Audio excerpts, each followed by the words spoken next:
What's up, guys? Today we're going to talk about tuning, and there's probably a lot of people out there that don't really know what's up when it comes to tuning a car. And what I'm going to be using today is a DSP, but I'm not going to be covering the exact details of your specific DSP. What I'm going to be covering is the basic techniques for tuning. Now, we're not really talking about setting crossovers, although I'll cover that. That's basic stuff. What we're talking about is how to tune to get an image where you want it in the front to get the sound to sound awesome. Go from great to awesome. Great being your soundstage is this big, awesome to your soundstage is this big.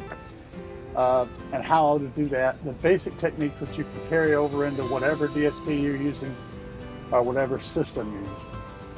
So let's get started. We're going to get started, and I'm going to explain what I'm doing. Again, this particular software is made by Audio Dynamics for the DSP 46AT, which is a 4-in, 6-out auto tuning DSP. But all of them are going to be similar enough that you can use them.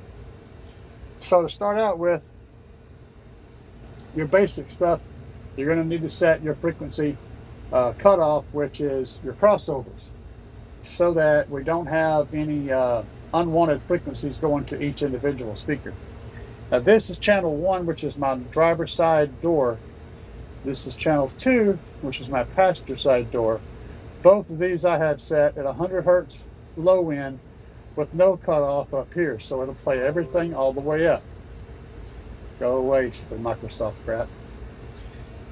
And I'm using like a 30 dB roll off down here because I want them to really fall quick. I don't want them playing below about 70 hertz because I really crank these suckers. So once you get your crossover set for each individual speaker, including the subwoofer, which is here, it has a 0 dB roll off, or a 0 at the bottom. I want it to play low. And I have this one set to cut off at like 70 hertz or whatever, but it rolls off pretty high up to about 180.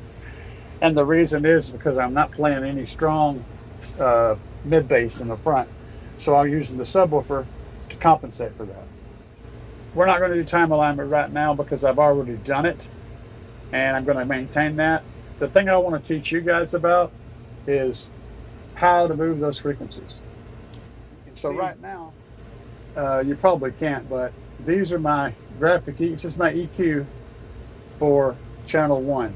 That's the EQ for channel 2, and we're not worried about channel 5 because we're going to do that differently. But each one of these is different. Although it looks the same, you see one's red, one's blue. They're totally different EQs. So what I'm going to do is I'm going to be listening to a tone that I'll be playing on the head unit or my tablet in my example. And while I'm listening to that tone, say the tone is at, let me look at this real quick. Say the tone is at 250 hertz, which is right here. I'm hearing it drift over to the right, right? I'm hearing, when I play 250 hertz on the head unit, I'm hearing it kind of over here somewhere.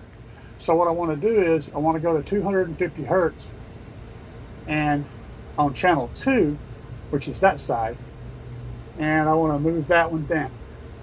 So what we end up with, if I can get it to work, there we go, we'll end up with a little dip right there. And then we'll go to channel 1 and we'll do 250 hertz. If you still hear it over there a little bit, we'll come over here and we'll move it up a little bit. And what that's going to do is cause that 250 hertz sound to move over towards the center of the dash. You have to do this. I always start out at 100 hertz and I move up from 100 hertz. I slowly go up, and as I hear that sound drift to one side or the other, I adjust the EQ on that side or the other. If it drifts this way, I turn that frequency down a little bit and I move it over. If it drifts this way, I turn that one down and I move it over. Turning it down is always better than turning it up. So reducing the sound on one side is better than increasing it on the other, but you may need to do both to balance out the EQ.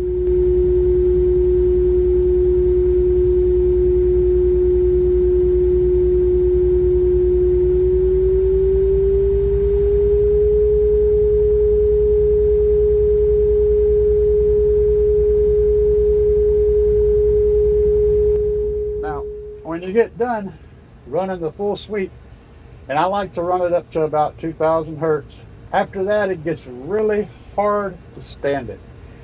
So after you get up to about 2,000 hertz, take a break. Give yourself an hour or two to your ears, to your brain to get back in line, because that noise is pretty bad. Then start out at 2,000 hertz and work your way up. When you go to 2,000 hertz, you're going to want to turn the volume down quite a bit so that you can still hear it, but you just want to be able to hear it. Up to 2,000 hertz, you want it to be pretty bright, because this is the main volume level that you're going to be listening to. You want it to be up around that volume level, because that's going to affect how the sound moves around. But once you get past 2,000 hertz, don't kill yourself. Drop the volume level way down to where you can still hear it, and adjust it, and try to adjust it up to at least 4,000 or 5,000 hertz. After that, the amount of sound you get beyond 5,000 hertz is so minimal that it won't matter. But once you do that, you get done with that tone generator, and your brain is now melted, completely melted. Go back and listen to a song and enjoy the amazingness that's going to come over there. Now, if while you're tuning, pitch left and right to get that pitch in the center, you feel like you hear it here and you hear it over here, but it kind of goes away right there when you're in the center. If that happens between about 600 or 700 hertz and about 1,500 hertz, in that range, try flipping one of your speakers out of phase. Either the left one or the right one. Flip it 180 degrees out of phase and see if that totally fixes the problem. You might be surprised. What's happening is that frequency is phasing over here, and it's phasing over here, but right where your head's at, it's canceling itself out. It's like a noise canceling headphones, or a noise canceling thing, or like running your subwoofers out of phase. Right where your head's at, those two waves are canceling each other, so you're getting a dead spot. And if that dead spot happens in the range of the human voice, which is where most of your music is, between 500 and 1,500 hertz, somewhere in that range. If that dead spot's happening in there, try flipping one of the speakers out of phase. That will move that image from here and here to here. So it'll change the whole sound. Now just remember that this experience can be pretty taxing on your ears. So it may take several sessions to get this right. Hopefully I explained this good enough for you guys to understand when you're looking at your DSP what you need to do. The tone generator apps can be downloaded if you're playing sound off your phone. Just download a tone generator and then just slowly do a sweep from 100 hertz up. Whenever that sound moves out of the way, bring up the EQ over here, pull it back. Or bring down the EQ on this side and pull it back. Or do both.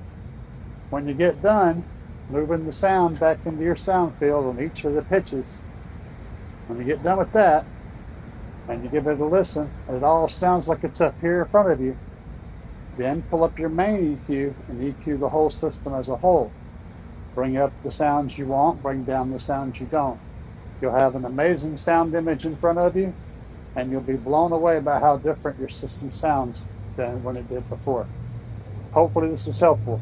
If it was, be sure to hit the like button, and please hit that subscribe button. I'm trying to get my subscriber count up. Can't be a good YouTuber without subscribers. You guys are awesome. Peace out.